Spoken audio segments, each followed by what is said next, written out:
Pathway Studios in Johnston proper. You are live from the path.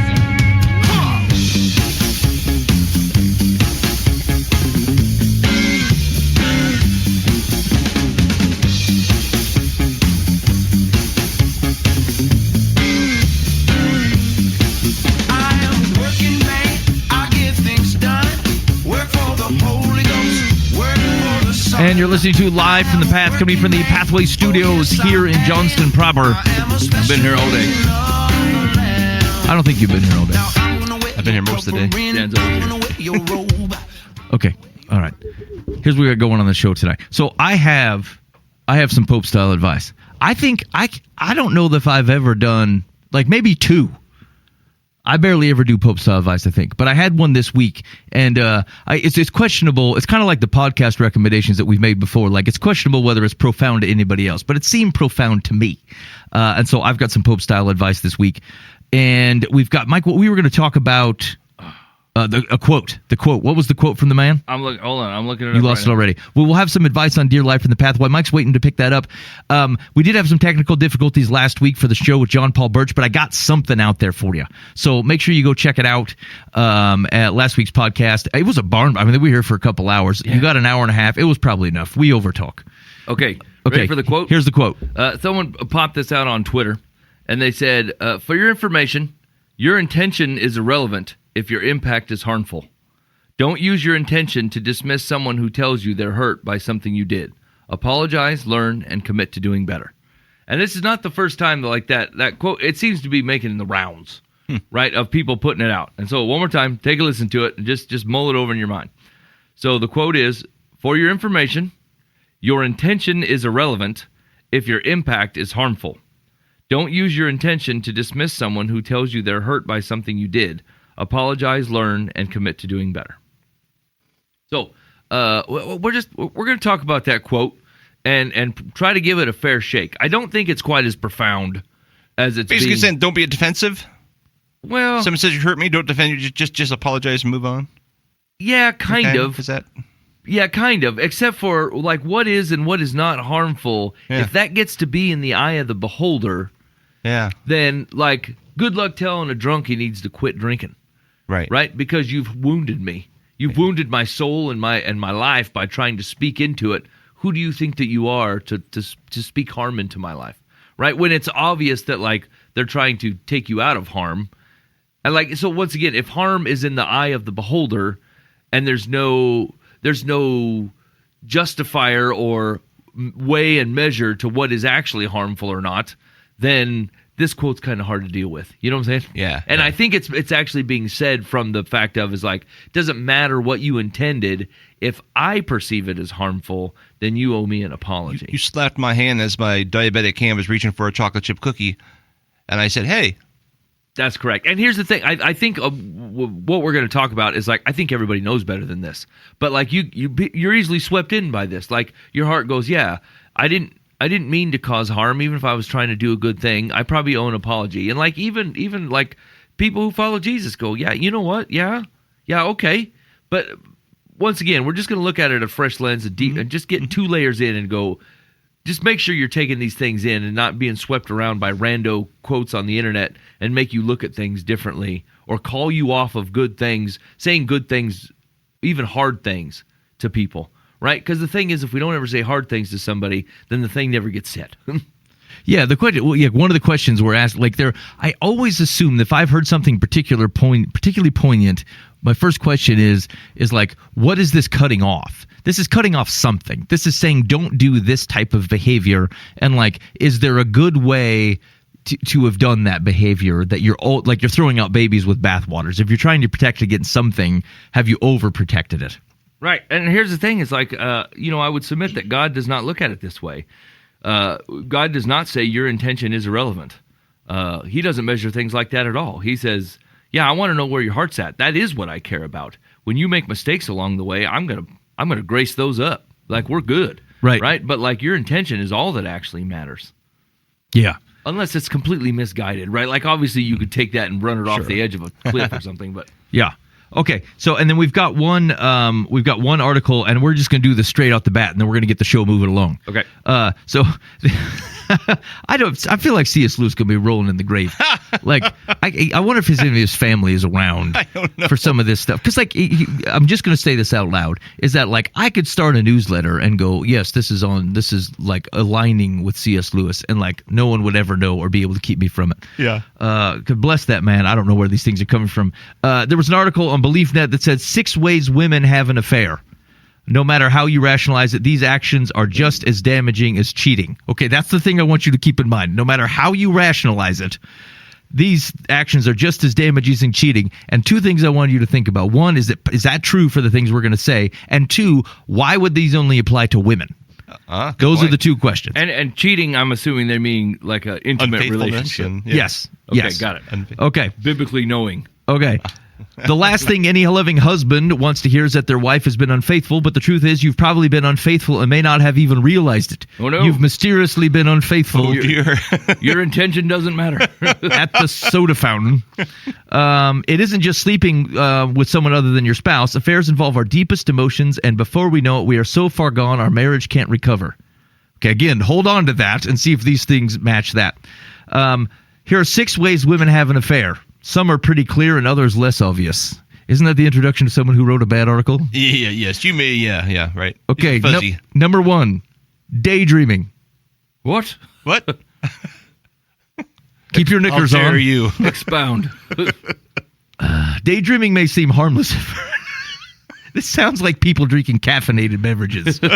Black tea may be harmful at first. Daydreaming may seem harmless at first, especially if it doesn't involve sexual lust. But if you find yourself daydreaming about a person that isn't your spouse, okay, there's some more specificity. It's not only wrong, but also problematic. Infidelity begins in the mind. When you daydream about another man, you're allowing him to replace your husband in your thoughts, and that is being unfaithful. What may have started as an innocent daydream can cause great strain in marriage. More times than not, the reality doesn't live up to the storyline playing in your head. The more you obsess over the faultless man in your head, the more faults you find in your husband in real life. Yeah. Okay, so this is true for men and women both. Yeah. I don't know that this, like, men are just lazier, right? Like, if and this is broad sweeping, advice or whatever, but like generally, ladies, they will put thought and intention into like a man that they will think of in their head and then compare their schlub of a husband to him and go, yeah, that guy's never going to make it up, right? The dude doesn't have the imagination or the attitude to try to dream up a woman, so he'll just go find one on the internet that's willing to be naked and then try to compare his wife to now this woman that has not gone through any trials or hardships with him at all and go, well, now his wife is not measuring up. Like, both sexes are equally guilty of this. And like it is odd to call the women out specifically for the daydreaming. Although I guess it really depends on how much time you're spending on it, right? Like a quick thought in your head, I don't think qualifies. We're getting really close to pharisaical territory here. Like things that God did not say are a problem. And we're calling them like red letter, big banner problems. Yeah. I could see this as maybe red flags. I could see it as whoa back, Caution. Yeah, caution. Yes. Yep. Slow down, Nelly. But I have a hard time saying you have been unfaithful now because you had a daydream about the guy at work that always smells good and dresses nice and speaks properly and never itches his rear end. Right. That you Does see. his buttocks never itch? I'm amazed. Right. And actually, that's the place where stuff starts to creep in, is you start getting interactions with people that aren't your spouse, that aren't in situations that your spouse is in, Right, and they come out smelling like roses. Like, hey, that guy never stinks up the bathroom. Well, you've not been next to him when he was taking a dump. So, like, is this a fair comparison? You live with this other man. Now, to be fair, there are many broken families because people allowed those daydreams to go further. Agreed. So that's why I say it is a caution. It's a red flag. Yep. It's a, take note. Yep. Step back. But I would have a hard time saying, oh, now you've been unfaithful. This is the same. This is not the same. Yeah, you better go to God with the altar and repent in tears and weeping. I'd say just start going the other direction. Yeah. And I agree. And I think the broad takeaway is to Dan's point. Look, it's a caution, and like whatever it is that you're in a marriage, and so it's time to fix that one, to work on it, to give it the effort that it needs, and like just. Almost, if you're ever comparing the person you're married to someone you're not married to, just recognize this is not even a remotely fair comparison. One, you shouldn't be doing it, but like where you're being deceived it's not a like for like. There's a difference between spending your whole life making important decisions, having children, sorting out bills, sharing the bathroom, dealing with terrible in-laws or whatever with a person, and then someone who bears no responsibility for any of those things to you gets to float in and float out of your life with some their sort of best. magic. That's Yes, it's exactly right. Yeah. You know what looks really cool? A sports car. You know what sucks when you got to go to the hardware store? A sports car. Yeah. You know what I'm saying? So like it does get to be that type of comparison where you start looking at other people who outside of your marriage and be like, look how great they are in this situation, but like now just try to put groceries in that sports car. Try to put all your winter gear plus your 2 kids in the sports car. Now it doesn't seem like it's holding up quite as cool, does it? Like, so you're running it through a really unfair filter. Yes. And maybe this is an opportunity to say, because you can't help it. Like, if your mind's wandering there, maybe it's a time to say, hey, I better sit down and talk to Billy and tell him why I'm thinking and why I'm thinking this. And like, maybe we should have a conversation. Not necessarily you need to measure up, but here's where I must be lacking in our relationship and have that work that out. I mean, because you're having that for some reason. There's some reason you're having that daydream. Yeah, it's okay to address a leaky pipe without going, I'm going to move. Yeah, right. I'm out of here. Okay, number 2. Having physical intimacy with someone who's not your spouse compared to letting friends dictate your relationship. Oh, boy. On same level? Letting friends dictate your relationship. Here's the detail. When you surround yourself with friends who don't respect your relationship and those who aren't secure about their own relationships, your marriage will quickly fall into a toxic place. Again, I'm going to tell you this is not limited to the ladies. Guys are probably not as direct about this. But like you can have poor fella friends around you who encourage you in wrong things. Who are either hunting every day or watching games every day or they doing whatever their hobby is. That's right. That interferes. Yeah. My wife don't give me no trouble. I get to hunt all the time, and like I just make sure I bring home the bills. This man is not the same thing as someone else going, hey, you should actively seek someone else, but he's harming you in the same way. And I just be careful. Yeah. We are who we hang around. I don't know about that. It's important that we are surrounding ourselves with people who are uplifting and encouraging. While it's important to create time for your girlfriends, you shouldn't be spending more time with them than your husband. These kinds of friends who throw caution to the wind aren't there to support you, but to sabotage your marriage. I'm going to ask you this question. First of all, who's this written by? Dude or lady? What do we think? Lady. I'm going to say lady. It is a lady. Leslie White. This almost... I could be wrong about this, but this seems like it could be true, but very caricature-ish.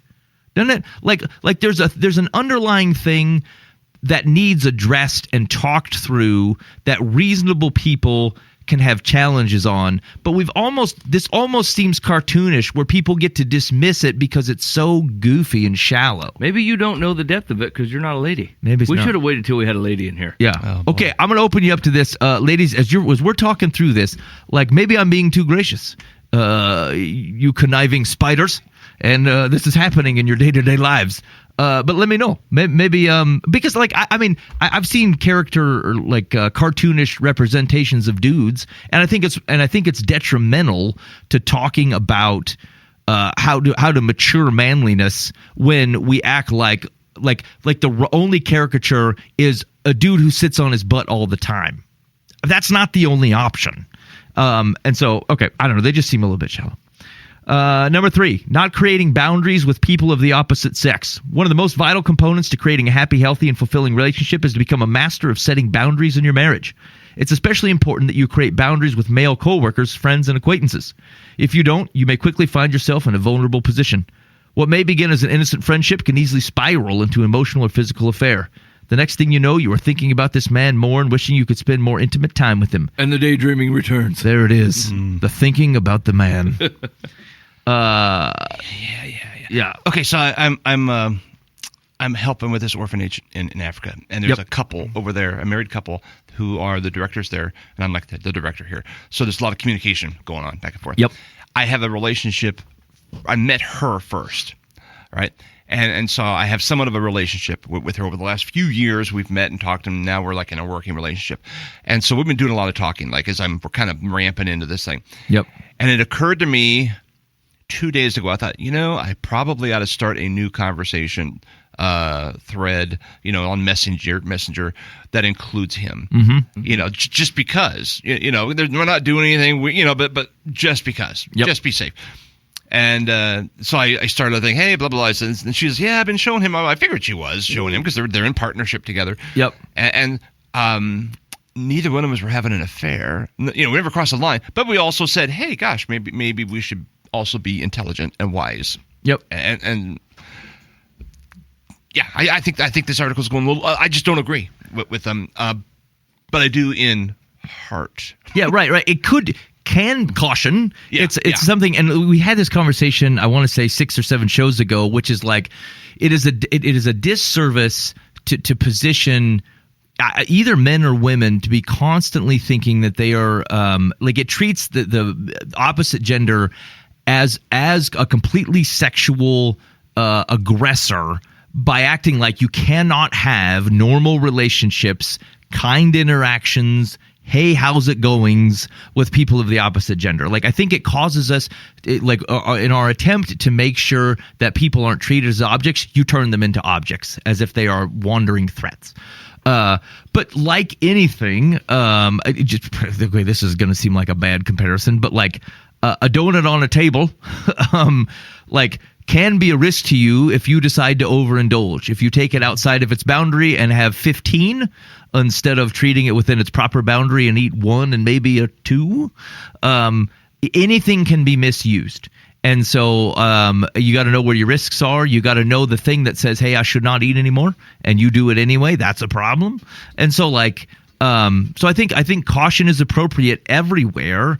Using people is always wrong, but acting like, I can't talk to you because you've got a bra on, that you are a total risk to me and you are just an aggressive sexual object. Like, we're missing out. Yeah, I can't be trusted. Yeah, and neither can you.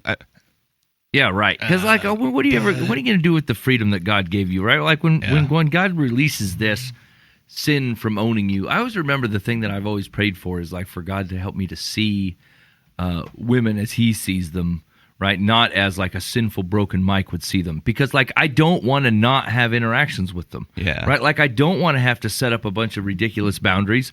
I will until God can work that out of me, right? But when God started to work that out of me, I'm like, look, I want to be able to have conversations with people who want to know about Jesus, and whether that be a man or a woman or whatever. We start talking about some certain stuff, I'm going to bail, and be like, look, this is probably not the right conversation for me.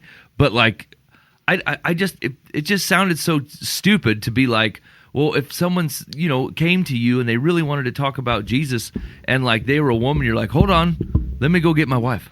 I can't help you, right? That's terrible. That just doesn't sound right to me. So it was always a God redeem this brokenness in me, not help me to set up proper boundaries to keep the woman zombies away from me so I don't act a fool, you know? Yes. Yeah. So, whatever. Let's go with just be wise about it. Yeah. And I think in certain situations, like Dan, like what you're talking about, there's just a value in transparency, not because there's any particular risk, but because if anybody were to ever think there was a particular risk, we can easily demonstrate. It's why we keep the books. Exactly. Well, our conversation, hey, are you going to the conference? What hotel are you going to be at? All of a sudden you're like, okay, that's not where any of this was going, but let's just include and I'm sitting with my wife and we're having the hey, I'm going to ask him, blah, blah, blah, Right. But it was just it's just better if we're just all involved with this. Yes. Yep. That's right. There's not a harm in it. And frankly, what it does is it protects against, I know what someone could accuse me of to try to take something that is pure and make it look like it's rough. Yeah. And I don't want any part of that. Nope. Yep. I don't know what number we want. Focusing too heavily on yourself, equivalent to cheating? Next week on Geraldo. Contrary to popular belief, you can be unfaithful to your spouse with yourself. Okay, continue. Maybe we don't vet itself This is jacking with my mind. Don't go there. Who's How would you imagine having that conversation? Look, man, I need to talk to you for a minute. And all of a sudden the dude's stomach is turning over, oh no, here it comes. Look, I've been seeing another person. Me. I really like me. Oh no. I've been thinking about me all the time. Daydreaming even. Contrary to popular belief, you can be unfaithful to your spouse with yourself. How you might ask? When you begin to choose self-gratification over spouse gratification, you're being unfaithful. There's not, selfish maybe, self-centered maybe. Yeah. Unfaithful? I get why? Okay, here's the question. Why are we stretching this?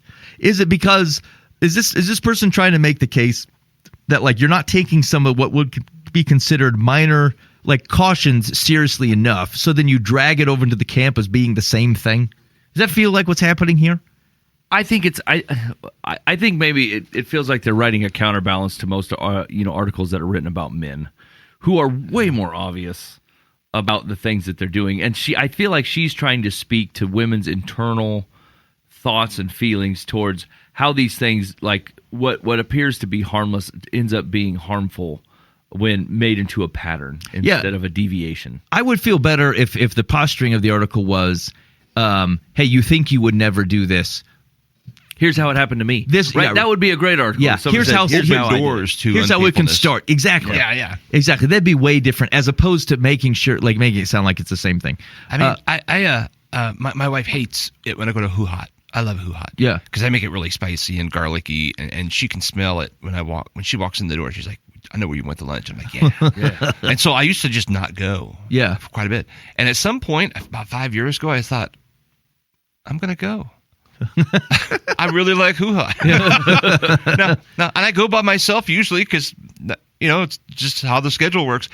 I don't know. I don't think of that as being unfaithful to my wife, and she doesn't either. Now it's kind of a joke, right? But this totally selfish, 100%.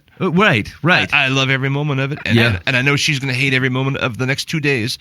But isn't that the thing though? Like, you didn't marry yourself. Right? And so, like, you agreed to be in a relationship with a completely different person. Mm-hmm. And, like, where parts of you, where God says spiritually he sees you as one, like, you have two very unique parts that God has brought together. And, like, I don't want to erase every part of my wife. I want her to be independent enough that, like, she's different than me and I can enjoy her company. I spend all day with myself. I want to hang out with someone different, and you can't be different if you're all of a sudden trying to make up to a painting that your spouse has in mind for you to match. Like, you can't do that. Yeah, and that's interesting, because I do think it is a maturity in a marriage relationship to, like, there's a point where good people who love each other try to make each other the best that they can be. And so sometimes it takes encouragement, and you are trying, like, they're trying to change you. My wife has spent a lot of time trying to change me, as she should. There's parts of me that needed to change. And then there are some parts of me that are like at some point, you do start to lose you. Like, you're not you anymore. Mm-hmm. And, like, you could marry yourself back to cheating. This on cheating with yourself business. But, there is something that says, boy, this sounds like super, elementary schools. Embrace your differences. But, like, we're different. Yeah. And is there a way to look and say, there's a place for how do we enrich and improve each other, and there's a place for saying, can we be happy that we are distinct and allow that to influence each other well also? Yeah. And so I think there's a maturity in that that is difficult to get to, because you never want to feel the sense that, like, hey man, I'm turning them over into the thing of which I thought they could be better. But really you're saying, look, they're still them. I want them to be them. I want them to express to them who they are, and find a way to support that while also helping to be the best them. Right. And like, just to tack on to that, because this is the downfall of a ton of marriages, right? Like, you need to give people room to think about themselves, because, like, I can't, like, as a spouse, you can't carry their happiness, right? Like, you just can't, right? Like, pure joy comes from God, but, like, you're happy, that comes from you. Right, if you sack your spouse with it and go, well, they're not making me happy anymore, that wasn't never their job, and frankly, they can't hold it anyway. It's too heavy of a load, right? And so, like, it is your job to know you and spend time on you, and like, grab some fulfillment of the things that God created you specifically, apart from your marriage and your role as a mom and a dad and whatever, right? God made you unique and special and gifted in ways, and, like, you can't just shove all that to the side and expect to be like a blank person that carries the wills and wants of people right around you. That's not what God made you for. Maybe what throws this article off for us is I think we all three have wives that are not selfish people. Right. Like my wife's the opposite of this. I mean, like, she will do anything for everybody and not even think of herself ever. Yeah. Right? I mean, on her birthday, we went to, like, a few years ago, we kind of laugh at this now, to Red Lobster. She hates seafood. It was her birthday. And she's like, what should we do for her birthday? And I was joking, we'll go to Red Lobster. She's like, okay. And I'm like, And we ended up going there, and then they're like, what? it's your birthday. Right, You right. know? But that's a pretty good example of just her personality. So I'm sure there are people on the other side that will go overboard. But so that's why I'm pushing back. I guess I haven't experienced that. And I think it is that, like, again, this is a right thing to delve into. This is a right caution in your marriage. I think you need to be cautious that you are living a marriage that does have you thinking of the person that you're married to, serving the person that you're married to. I just, like, this shortcoming is something that you mature from. I'm not sure I would put it on the level of, hey, this person was unfaithful to me because they were self-centered. Right. It's something to discuss. I feel this one's the least of. The other ones you could talk me into, and like I think they are legit warning signs. I don't know about this one. Yeah. Let's see. Keeping secrets. When you keep secrets from your husband and don't consult him daily, you are creating distance from your husband, which can eventually lead to separation. The secrets always begin small. They may show up in the form of little white lies. You start telling yourself that he doesn't need to know about the flirty text your guy friend sent you. Okay, this is way different. Right. By the way, a man has crossed the boundaries and sent me a flirty text. Yeah, your husband should know about that. Yeah. Why can't I have a lock on my phone, you wonder? He doesn't need to know my private business and who I've been texting. Despite how good a job you're doing rationalizing or hiding this, it will come back to haunt you. Now, I'm going to say there's probably a difference between keeping secrets and, like, I mean, my wife could go, hey, I texted 38 people today. I'm like, excellent. Keep up the good. I mean, did you enjoy it?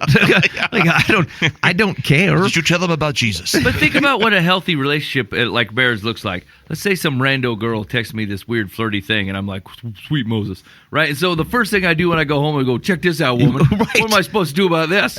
Is this awkward? And then she laughs and goes, oh, for heaven's sakes, right? Like, this is all comedy because she's not threatened by it. Yeah. Right. Right? It happened, but it's not a threat to her. Our marriage is what wants our to be my marriage friend is. on Snapchat. Yeah, like, okay, so that they're going to have to go, right? And she would either go, yeah, it's probably time for her to go, or, now hold on. Why don't you try responding in this way and make sure it's what you think it is or whatever. You know, it's like just a voice of reason, like, as a friend and as my spouse. Like, what do I do about this weirdness? I don't want to be talking to no flirty woman, you know? Right. I might say something that I don't even realize is either being unnecessarily rude or leading people on. I have no literal idea. You tell me what to say. Yeah. But, I mean, this is legit advice, right? Like, I honestly don't understand married couples that have locks on their phone. I don't understand people that let kids have locks on their phone. There's just no reason for that, right? Like, there is no amount of privacy that is necessary, especially on a device, that can be broken, stolen, or whatever. And one that especially if you have younger teenage kids, right? Like, I'm all for allowing your kids to start having things to themselves. You don't have to be all up in their business all the time, right? But, like, push comes to shove, I should be able to unlock your phone. Right? I really should be able to answer a phone, shut off an alarm that you've ignored or whatever, because you don't have anything to hide from me. And the same is true in a marriage as it is with your kids. Just do that right. If this is you, stop it right now. Both of you set your lock to the exact same thing. Right? You're both of your phones unlocked with the same pin pad. Yeah. And just get it done. Don't be living a life like this. Don't be taking your phone with you in the bathroom. Don't be worried about your spouse is going to find out something that they shouldn't. Like, live your life honestly, for heaven's sakes. That's what freedom's about. I mean, how firmly are you saying we can't Candy Crush in the bathroom? Dan, is that what you were going to ask? Don't take it because you could take it in there to do some games if you want, but don't take it because you're hiding it from your spouse. Let's put it that way. You about lost Dan and I for a minute there. Can you take the VR into the bathroom? Dude, what's going on in there? What if something scares you? You got to stand up and be like, what's that? I can explain what happened in here. Someone did the Rocket Man in here. My clan clashed with someone. Okay. Let's see. Here we go. Next. Is this the last one? Okay. Technology. The heavy use of technology in your marriage can be problematic for a number of reasons. First, it stifles good communication. If you're one of those couples who goes to dinner and you both immediately pull out your phones, you may be more focused on what's going on in the world than what's going on in your marriage. Infidelity. Secondly, technology is an easy access point to cheating. Social media provides a space for not only public messaging, but also private messaging. So does church. Right. I mean, and conversations in the grocery store aisle. Yeah. My husband's not here. I could have sworn I kind of agreed with one of these when I read it the first time. let's see. Talk to your spouse and ask him what you're currently doing or what you could potentially doing that would make him feel threatened, disconnected from you, or cheated on. Okay, yeah. So this is the problem. This is the same problem with the quote we're going to talk about, right? This is why Jesus focuses on the condition of your heart and not so much on your outside actions, because your heart will drive outside actions, right? Yeah. Is a phone or having social media off the bat a bad thing? It's neither one. It's neither good nor bad. It's innocuous. Like almost everything that they're talking about is innocuous. Yeah. It really depends on what the intention and the position of your heart is, right? Could I get a flirty text from someone that I didn't intend? Absolutely I could, right? The minute I hide it and keep it secret means it means something to me, and I want to hide it from my wife. Now, Yeah. my heart's wrong, right? But the fact that I got the text and I showed my wife and said, what am I do about this weirdo? You know what I'm saying? Like, we've crossed no boundaries. That like we're introducing a bunch of pharisaical behavior as if the heart is not what matters. And like it's why Jesus focuses on it and said, this is what I want to know. If you've thought about killing your brother, now we need to talk about where your heart's at, right? Not whether you did it or not. That's everything in this list. Your heart, it matters where your heart's at. All these things are like, by the time it's gotten to these indications, your heart's already not where it's supposed to be. Right. All right. Yeah. It's too bad because, like, actually, I think there's some of the conversations that this article starts are good conversations to have. Yeah. It's just framed in such like a Sally Jesse Raphael framework that, like, it's easy to dismiss. Oh, I'm not doing that, so I'm not cheating. Like, well, can we start with whether this is healthy or not?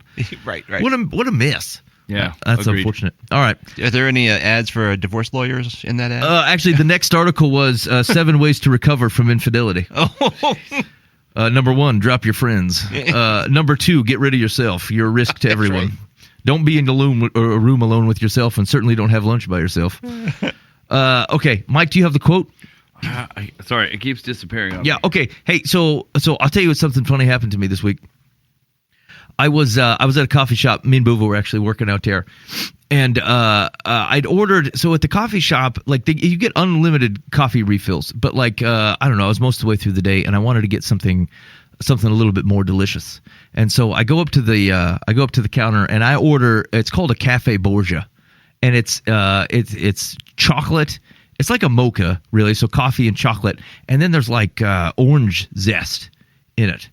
And I ordered it one time like 10 years ago, and it felt super exotic. I'm like, I'm going to be a Borgia man. And hot dog, it was pretty good. Anyway, so I ordered the thing, and the lady that's behind the counter makes it up or whatever. And I ordered a medium, and she had made it a large. And then she pushes it over to me, and then she winks and goes, on the house. And I thought, what? Like, oh, well, thank you very much. And then she crossed herself. Like what, forehead, whatever, does the cross Sign thing. of the cross. Yeah. And it really weirded me out, I'll be honest. I did not know what to do. I don't, like, it felt like she was, I don't know, blessing it. It was odd. So I go back to the booth, and the same girl shows up. She would be a younger woman, so probably, I don't know, 28, 30, something like that. Comes to the booth, and has written on like a napkin, and it just said like, I won't tell anyone, but I'm excited that you're here. And I'm like, what in the, this is weirding me out. It's one of those conversations where I thought I need to go tell my wife or whatever. Like I thought, I'm going to hold on. I'm going to take a picture of it right now. And then I'm going to text it to her. And I said, this just happened. I don't know how to explain it.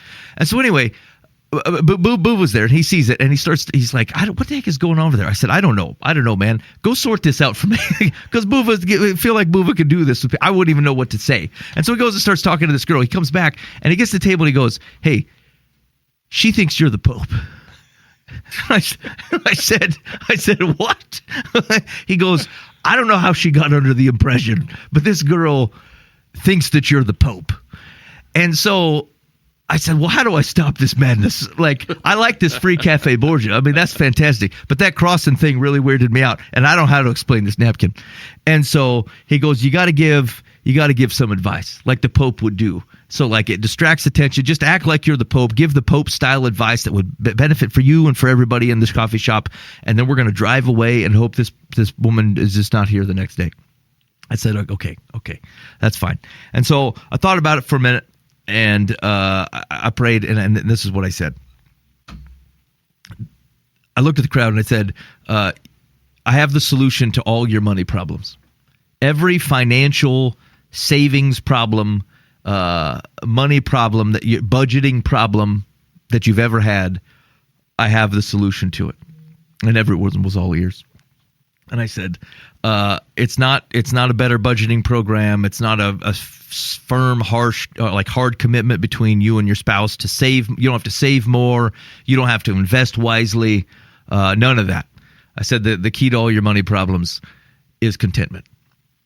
And the reason I said that is because I was talking with my oldest daughter, who's she's taking some classes, and one of the classes is like a personal finance class. And that's kind of what it's focusing on. Good things like, hey, you should save some of the money, and here's the budgeting tools. Here's how you should think about your money. Here's ways to otherwise invest your money for financial freedom later on in life. Even some of the Dave Ramsey type of stuff. And I was thinking about it, and I have a hard time with some of that stuff because a lot of it seems really self-serving. It's very self-focused. It's like even Dave Ramsey, and I'm sure it's done great things for people. And this is going to sound like, hey, I'm a guy who doesn't follow it, and so maybe I'm just jelly of what you're doing. But a lot of it is, live differently now so that you can live like nobody else kind of later on. But there's so much life that it feels like you miss out on doing some of that stuff, and so much generosity. You even how generous you are gets budgeted, budgeted very, very clearly. And there's probably wisdom to that, but it just feels like how many years am I going to burn missing out on moments and conversations and the ability to just be stupid generous because I'm plotting for a more secure, financially secure life about 15 years from now. And I know it's not that simple. Okay, I know, but that's one of the things that we were talking about. And so I was trying to figure out then, for a guy who, rudimentally manages my money, what is my advice to my kid? Because if it's not that, is it just, okay, you don't need to budget? Okay, no, you don't spend wildly, or what's my actual recommendation? And I think what it came to is again, thinking back of biblical prudence and wisdom, it's a call to contentment. Because if you were content with your own circumstances, if you appreciate what you have and don't have a burning desire to always get more and get better, then you don't have to actually be so strict with your budget because you're not going to spend it anyway because you were content.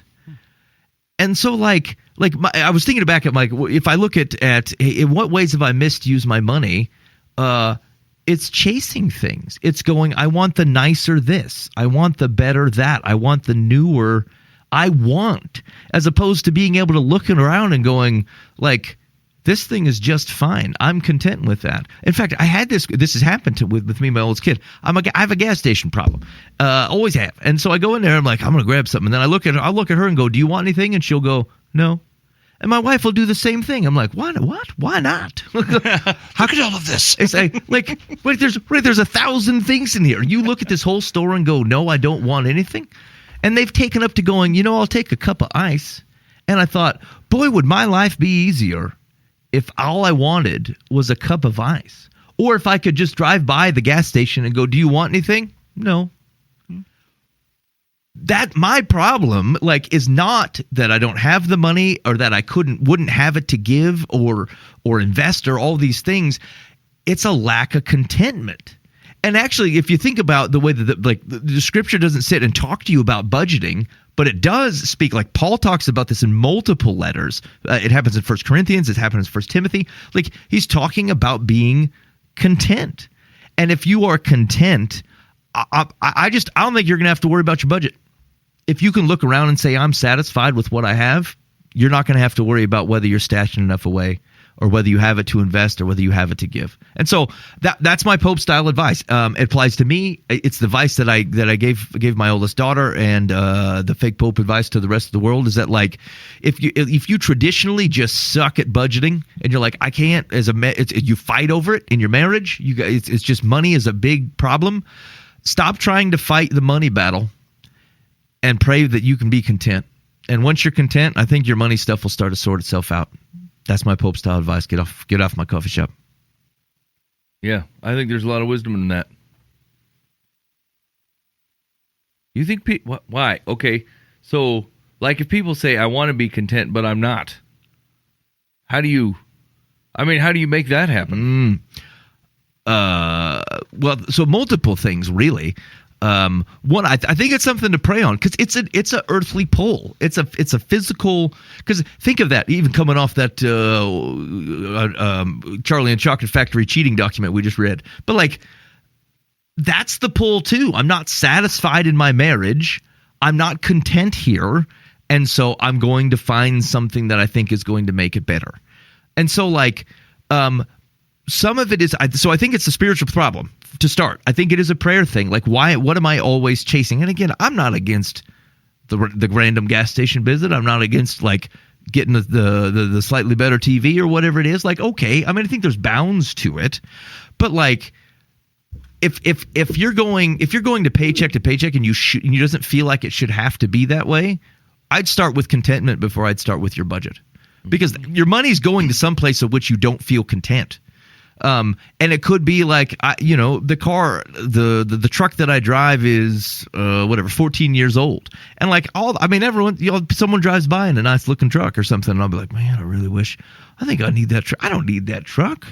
Hey, mine's got like I have 6 people in my family. We can all fit in that truck. But like, it's a real pain in the teeth. It's not the crew cab, right? Where they get its own door. It's got like a half door. So anytime any of these kids want to get out the back seat, I got to open my door. And you can't get groceries in this stupid thing because you got to open up your door and then open up the side door and you're like caught. It feels ridiculous. But like, does all that mean I would need to put up another $40,000 or whatever people are you doing? Right. And like I'm saying, like there's space to be like, look, I just got to get a new truck. I'm okay with that. But like, this for me, that's a contentment problem. The thing gets around. It's my whole family fits in it. Like there's a contentment problem. Well, and actually, it's a pretty simple exercise. Is look back on your first X number of years of your life and go, well, did it ever work? Right, the thing that I bought that I thought was going to bring me contentment, did it work? I mean, I was pumped about it for like a week, a month, or whatever. But like, did it actually provide long-term contentment? It did not. No. Well, I always think about this when it comes to tools. So I had a bunch of hand-me-down DeWalt tools from Mike. Mike had been upgrading his tools or whatever, or he had extra like drills and stuff lying around. And like, I don't know, I was using it one time, and I thought to myself, they're making newer and better. I got to upgrade. I've got work to do. I'm going to get some new tools. And I went and I did. I went and bought some. And then I thought back and I thought, this thing that I was screwing this screw in with not 4 hours ago was like whiz bang, 6 years ago? Yeah. Some guy bought it, got it fresh off the line and goes, holy crap, I got the brand new spanking thing. And are you telling me that within 6 years, the thing that was like spank your leg awesome is keeping me from doing productive work? Yeah. Come on. I mean, maybe it needs a new battery or something, but like how easy it is, or like the TV at my house is 41 inches. It's one of those deals where like it would cost another $200 for the 42-inch TV, but on a Black Friday, Target going to sell you one for $200 less for one less inch. And you're like, I'll take it. And so I got this thing, and then every year at the Black Friday or the Amazon days, there's some kind of like, giant 2,000-inch TV for $285, and you're like, well, hot dang, I can take that right now. I could use that. It's not, and it's reasonably priced. Like 10 years ago, I would have paid $2,500 for that. And so, but like, is my TV letting me down? Like, can't I see the things that are? Have I ever gone? I can't take it all in, but I'm not content. And so sorry, getting back to answer your question. One, I think it is a spiritual thing. I think it's asking God, like, I need help being content with the things that are going on, being content in my marriage, being content on how much time I have in a day, being content with the things that I have, being content with the money I make, being able to thrive in the job that I have. Can we start there? There is, I think, a bit of an affirmation type of thing to remind yourself of, like, this was good yesterday. Like, recognize when it's pecking at you. There was something else going on. Oh, go coffee. Like, so like I drink the type of coffee I drink. Like, I'm not particularly tempted by this. I'm not tempted by like better coffees. I can't tell the difference. Thank you very much, Lord. Like, I don't know the difference. But like, I'll say, oh man, I would like to go to the Starbucks today. Why? Like, I have coffee at my house. What is the thing I don't even like it. It doesn't even make much of a difference. I like holding the cup. I like going in the thing. And like, again, I'm okay with small things. That, like, I think I got to be careful with this because like it was one of those things that I do think you can work your way out of small moments in a life. Like I pay for coffee any day of the week when it comes to me sitting across from somebody, because you know what's awkward? Hey, I'll meet you for coffee, and some guy goes, "Oh, I refuse to drink anything. I'm on a budget." I mean, okay, I don't care if you don't drink coffee, and maybe you love water. That's also okay, but like. It's not the same moment, you know, and it's not the same like, hey man, we're all going out to the Rib Shack after the football game, and like you're the guy going, I'm saving up to live like no one else. Like, I mean, okay, but like there's something communal about things like that I'm not sure it's worth it. Yeah. Anyway, sorry. So I think it's a prayer thing. I think there's a reminder thing. Like you have to be able to remind yourself, and do things that like intentionally trigger you that like, hey, you're satisfied with this. Look around. What are you thankful for? When you can pray thankfully and speak to people and talk about as a family, hey, I'm thankful for the house that we have. Yeah, I'm thankful. It's the pipes are leaking, but we got 2 bathrooms. Thankful, right? Like when you affirm those types of things and reminded of that, I think it causes you to not be as discontented. And having people remind you that you should be thankful, like you get caught up, but this is where people start talking to other spouses and goes, dude, your wife is awesome. What is the matter with you? Like, what are you forgetting? What are the 50,000 things that you forgot about your spouse today that you spent an extra 2 minutes thinking about this person over here? Yeah, right. You would have to take a lot for granted to get to the spot that you got to. Mm-hmm. Yeah. So maybe it even extends beyond budgets. It extends to like your relationships and all kinds of things. And it doesn't mean settle for junk, but like that isn't really what we're talking about. I just think we lack contentment. And again, Paul thought this was a big thing, like not feeling like you're having to chase worldly other things and other whatever tinglers that you got in there. Work to make the things, get the most value out of the things that you have. Work and cultivate the relationships that you have. Even think about it, like you go shopping for churches. Like you got discontent because what? Like the music that you loved 2 weeks ago suddenly is real problematic for you. Like I'm seeing it for me, and I think it's true. And you can attack the problem from the other direction and go, I'm going to get a good budget. I'm going to get a journal that me and my wife work through because we got all these problems. But I'm telling you, the pressure on you is discontentment, and like all the tools in the world are not going to chase that discontentment away. All the programs aren't going to change that discontentment away. If you can get rid of the discontentment, you're going to be flourishing with time and dollars, and then you're going to have all kinds of really good problems like, what do we do with all this? So anyway, Pope style advice. Yeah, I like it. Okay, what's the quote, Mike? No, I got rid of it already. Okay. Hold on. Okay, wait, again? Yeah, sorry. It keeps going away. Did I lose it completely? Yeah, it's gone. Okay, let's save it for next week. Okay. Let's do some advice. I gotta be honest, it was dumb anyway. Okay. We got past it. Point is like if someone says what the main budget of the quote is like, it doesn't matter what your intent was if you caused harm.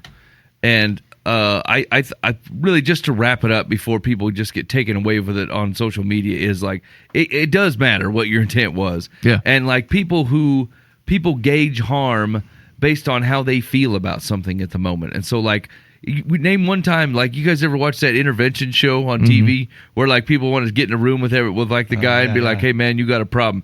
Take one person that's like, oh, I thank you for loving me so much. I'm so glad we did this. No one reacts that way. Right. Everyone's like, what are you doing? Everyone's attacking me. I feel attacked and I feel like everybody's coming after me. It's like, yeah, are you doing me harm? As far as that guy thinks, but like they're trying to keep you from killing yourself, you know? And so like, I don't think you get to gauge harm by how it's taken in. Like, this is where we get to rely heavily on Jesus. Is like we get to say God gets to call balls and strikes on what is actually good for people. I've said some very harsh things that were very true and needed to be said to people that did not take them very well. Yeah. Right? Now, I'm not saying that like you can't just wanton go out. That the adage is true that we talk about, where like Jesus always delivers things with truth and love, and you have to have both in whatever measure God's sending it out. You can't have one without the other if you want to represent Jesus at all. But just because someone did not receive it well does not necessarily mean that you did not deliver what you were supposed to deliver. Right. People don't take bad news very well.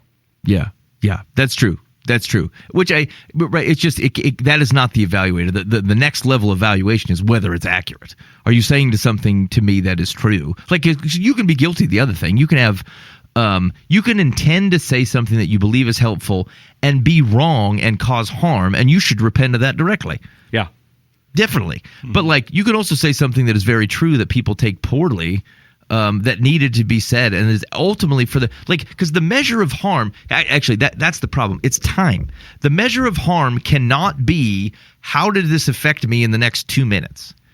That isn't how it works. So like, am I offended right now is not the same thing as, was this a true thing? Did it impact my life in the way that it should? Did I take it to heart and did something change? And ultimately it caused me benefit. So we're trying to render too quick of a judgment, as if our ability to say whether something is good for us can all be assessed at one time. Like life is way too more complex than that. Yeah. Like oftentimes harsh things that people say to me have some bit of reality to them, of which I might be able to reject a good 70%, and they could have even intended me harm. And I should still look at it and go, yeah, but there's like 30% truth to that. I should probably take that in. I could retool. I totally get it. Yeah. So it's just it's if your feelings are too short.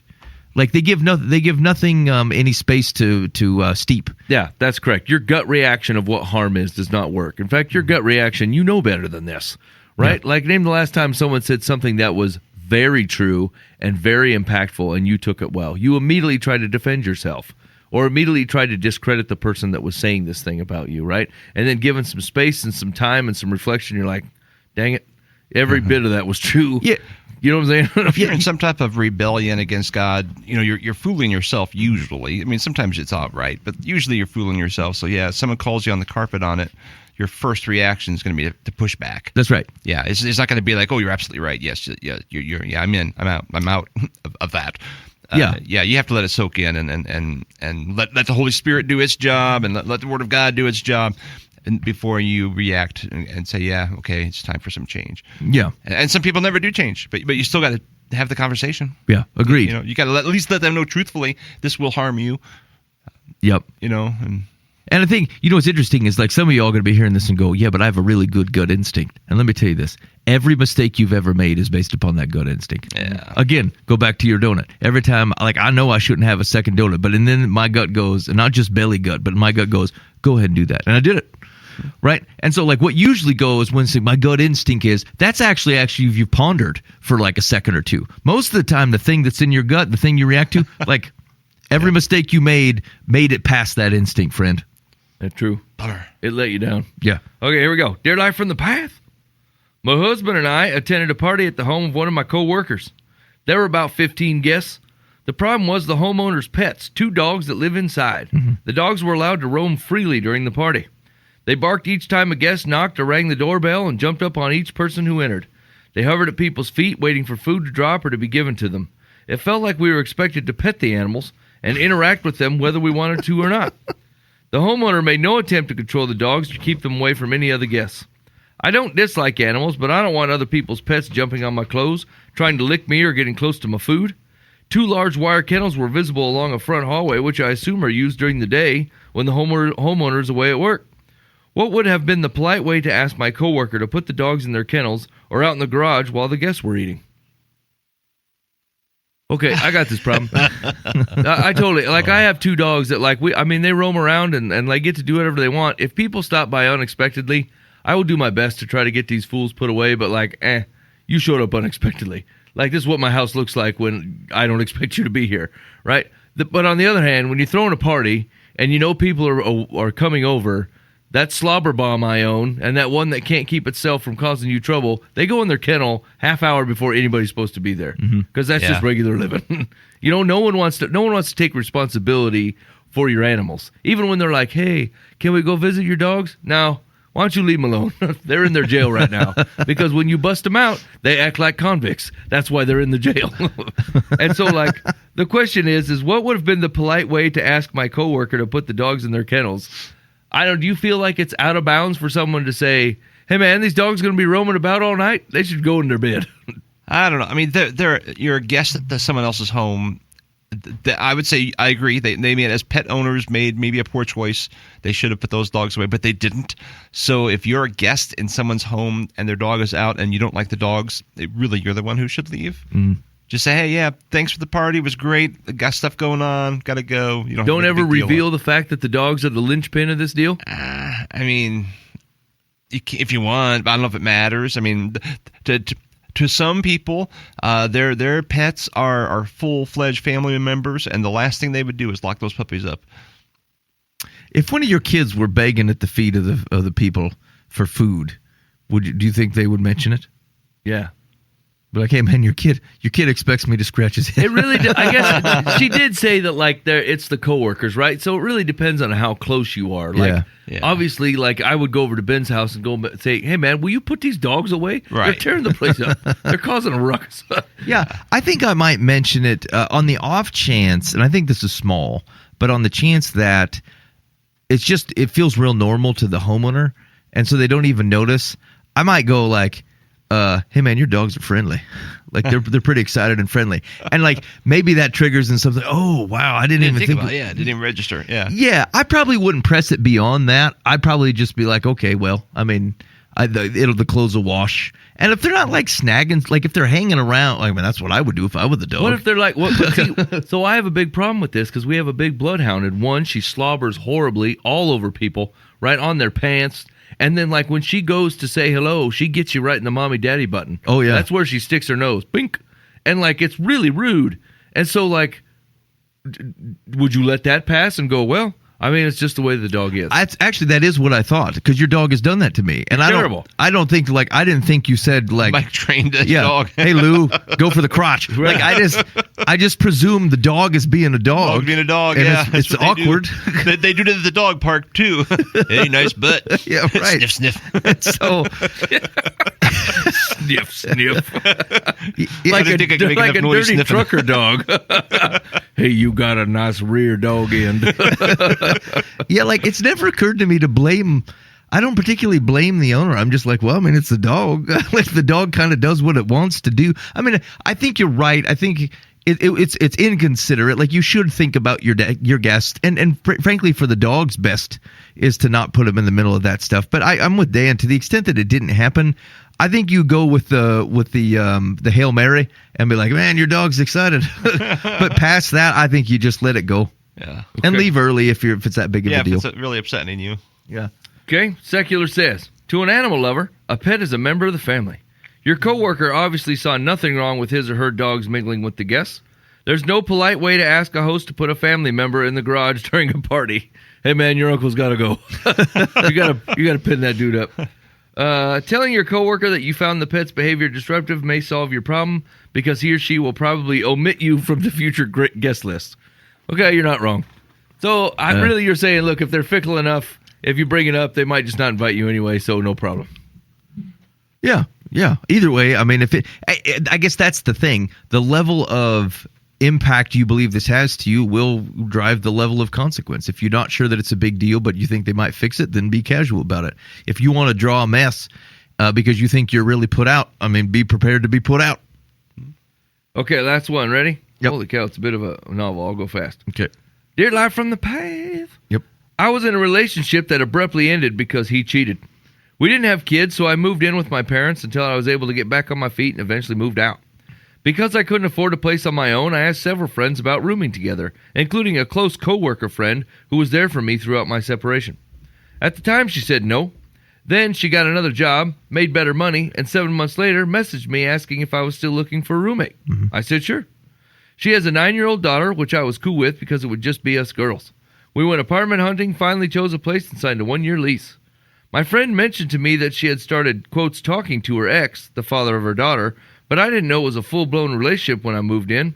He has been here since day one and spends the night. They have little family dinners and get-togethers at the apartment. I told her a month later that I noticed he stayed over a lot, and if this was going to continue, I was going to move out because this is not what I signed up for. She apologized and said she would talk to him. But we are 8 months in now, and he's still here every day. There are days I just leave the apartment and go to my mom's house or to my boyfriend's house because he is there, while I'm stuck paying half the rent. Should I stick it out for the remainder of the lease, talk to her again, and have my pay a portion of my rent, or just move out? Yeah, I mean, I would just move out. Yeah.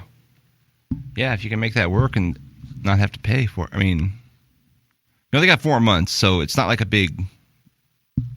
I never thought to think of the apartment as a commodity. That having a rando dude sleep over, you're like, hey man, I pay for that.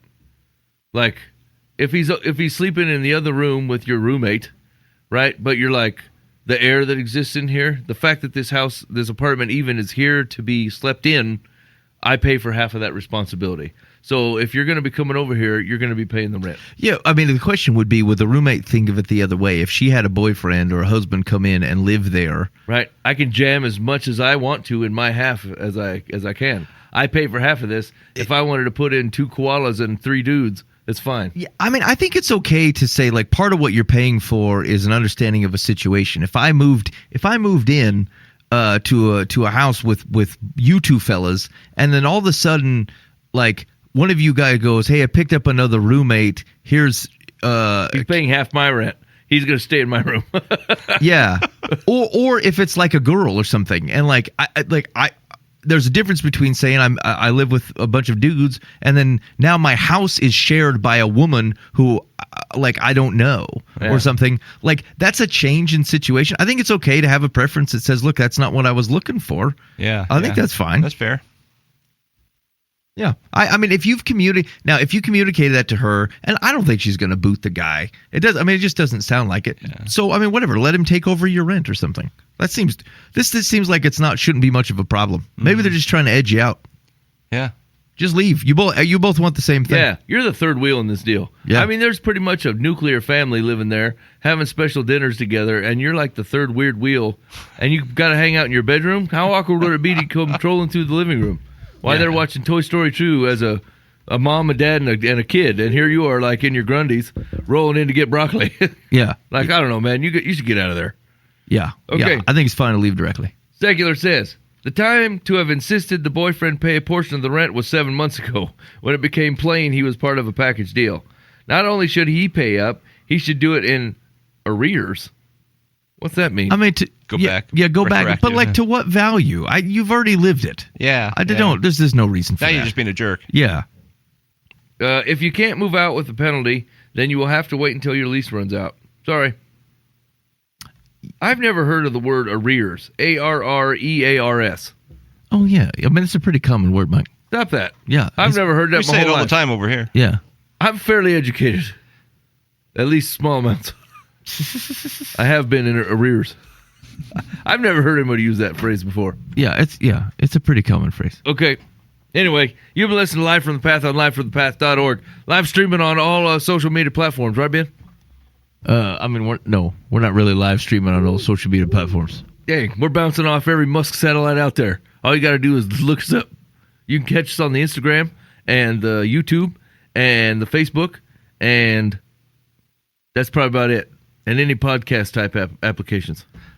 Yeah. We're definitely hanging out where the podcast, where your favorite podcast is sold. Let's say you've got a complaint for the show today. You thought we gave some bad advice. We under cranked on the infidelity, and doggone it, you should be using that budgeting software. Your contentment is not a problem.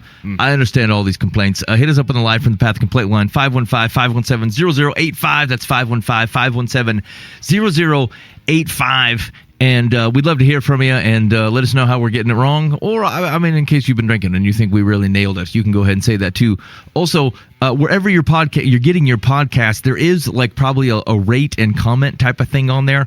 And like, I'm not convinced it works, but I mean, there's no harm if you think the show is valuable and you want other people to see it, giving it the old 5 stars and going, I found this at least a little bit helpful. It's probably helpful to us. So we would appreciate that if you would go ahead and rate and review the show. And if it's terrible and you need to warn people off it, go ahead and slap that 1 star or thumbs down. Just be honest about it. I think we're okay with that. Yeah, and don't let the comment like freak you out. You don't have to write some kind of novel, just like what or wham or even an onomatopoeia of any kind. As the comment would be just fine. Yeah, that's right. Yeah, it's not a book. Like, you don't have to write chapter 2. Just be like, I think this is good, or this was all right. Yeah, that's fine. And to follow the theme of that quote earlier, as long as your intentions are good, that's all we care. Yeah, that's all that matters, really. Yeah, unless you cause me harm. Yeah. And then I will call. And then we're against it. All right. Hey, we do appreciate you guys hanging out with us on Live from the Path. Definitely give us some feedback on the show if you have it. Otherwise, we'll plan on being back here next week. In the meantime, be faithful in the means. God will handle the ends. You've been listening to Live from the Path.